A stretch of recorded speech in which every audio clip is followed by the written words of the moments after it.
જો હું તમને હવે છેલ્લી વાર કહું છું કે હવે મારાથી કામ નહીં થાય એટલે મને કામ વાળી બંધાવી દો. કામ શું કામ ન થાય? તારે ઘરમાં કરવાનું શું હોય આખો દિવસ? હા ઈ સાચી વાત છે કાંઈ કામ હોતું જ નથી, આખો દિવસ હુઈ જ રહું છું. અરે એ તો તું પછી હુઈ રહીશ ને જ્યારે કામ વાળા બંધાઈ દઉં ત્યારે. અત્યારે તો કામ કરે છો તો પછી કામ કરો ને શાંતિથી. તારે મને લાગે છે કે આખો દી હુઈ રહેવા હાટું મોબાઈલમાં ટાઈમ પાસ કરવા હાટું થઈને આ બધું કરવું છે એમ, કે એકાદા ઓલા કામ વાળા આવી જાય એ તારે જલસા.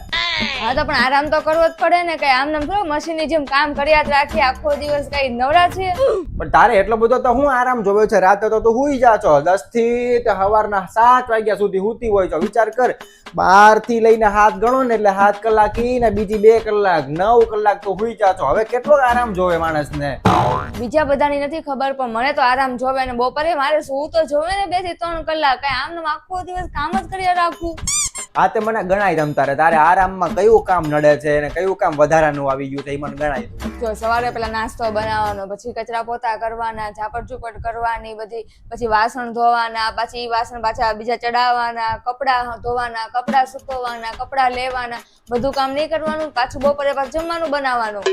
હા તો આ બધા તો સવારથી લઈને બપોર સુધીના થયા કામ. બપોર પછી તો તું નવરી જ હોય, બપોરે હુઈ જાજે 1 કલાક તોય તું તને ટાઈમ મળી જશે હુવાનો. હા તો બપોરે પછી જમ્યા પછી પાછા કચરા પોતા નહીં કરવાના, પાછા એ બધા વાસણ મૂકવાના, ધોવાના, પાછા ને પાછા એ વાસણ ચડાવવાના, બધું નહીં કરવાનું. આની કરતા જમવાનું ન હોત ને તો જ સારું હતું. હા તો પણ આની પેલા મેં તને 6 મહિના પહેલા કીધું તું કે કામ વાળા બંધાવી લે, ત્યારે તે ના પાડી હતી. એ હું કામ ના પાડી હતી યાદ છે તને કે યાદ કરાવું?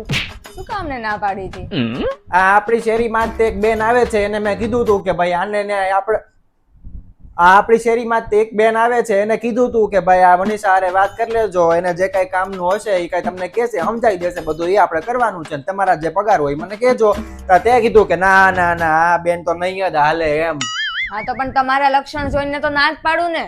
તારી ઉંમરને હું કામ વાળા કોઈક ગોતું તો તને એમ વાંધો આવે કે ના ના આ તો નહીં જ હાલે, કાં તો મોટી ઉંમરના ગોતો, કાં તો કોઈક ભાઈને ગોત્યા હોય એમ. હવે મારે કરવું શું? ભાઈઓ કોઈ આપણા અહીંયા ભાવનગરમાં મળતા નથી, મોટી ઉંમરના કોઈ એટલું બધું કામ કરી ન શકે. હવે મોટી ઉંમરના ગોતું તો તું એમ કે આ હરખું કામ નથી કરતા, તો એ તો બિચારા ક્યાંથી કરવાના? એનામાં તાકાત જ એટલી બધી ઓછી હોય. હવે એ તો માંડ માંડ કામ કરવા આવતા હોય, નાની ઉંમરના તને પોહાતા નથી.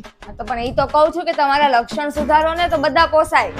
એવું તમે શું કર્યું? હવે અહીંયા કામ કરવા નથી આવતી તોય તમે બહાર નીકળીને એની યાર લટુડા ફટુડા કરો છો ને કેટલી વાત કલાક સુધી વાતો કરો છો, તો અહીંયા આવે તો તમે તો શું કરો?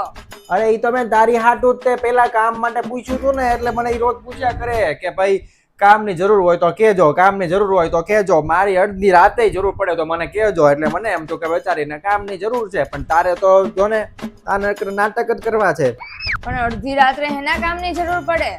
અરે તો એનો કહેવાનો મિનિંગ એવો હોય કે તમારે ત્યાં કાંઈ પણ કામ હશે ને હું કરી દઈશ એમ. એને બીજાનો સ્વભાવ એવો છે એનો. બીજું એવું આમ મને તો એમ થયું કે માણસ એટલે એકદમ આમ ચોખ્ખા દિલનું માણસ છે એમ. એટલે મને એમ થોડોક રસ વધારે લાગ્યો કે નહીં ભાઈ આ બેનને રાખવા જેવા છે કામ. આ મારી જ ભૂલ થઈ ગઈ. આપણે કોઈને નથી રાખવા અહીંયા કામ કરવા, બરાબર? અને કોનું દિલ ચોખ્ખું છે ને કોનું દિલ છે ને મેલું છે ને બધી મને ખબર જ છે, બરાબર? હું બધું કામ કરી નાખીશ. ખાના મને બેઠજો. એમ પણ બચાવી લીધા ને પૈસા.